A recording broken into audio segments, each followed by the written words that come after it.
kind of approach you, and you said you was very approachable. Was you aware of who he was at the time already before? No, I first became aware of Squeaks. There's a guy called Wheezy. He's from my Wheezy grew up in Highbury Estate. He's like a few years younger than me, and then he's got family in an estate like on Holloway where Westy used to live. And then I remember, I'll never forget, one day he gave me a CD and said, yeah, my boy Westy, he makes beats. So I was like, yeah, man, let's go, like. So I started going to Westy's. And then they played me a song one time, and it was like a few local, man, but Squeaks was on that song. And he just immediately stuck out. I was like, who's that? And they said, yeah, one guy called Squeaks. And then Propane, he's another one who, like, he used to live on the top of my road. He done a tune with Squeaks.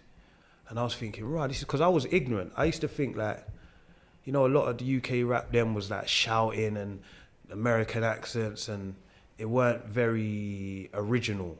And I think I kind of listened to, like I said, Task Force, Mud Fam, Skinny, Little D, who's sincere, but he was Little D back then, and Mike GLC. I think he's the person who I think had the biggest influence on me rap-wise from young, because I used to think this guy he's talking the talk, but he sounds English.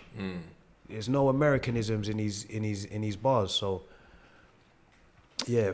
Do you think he gets his flowers, Mike GLC? I don't think he does. I think some of it is his own fault. I think like sometimes he doesn't help himself, but I think like a lot of people who was around at that time, I think they choose to ignore his contribution. I think he's very pivotal in UK rap, in my opinion. I think he's very pivotal. And then of course Squeeze and them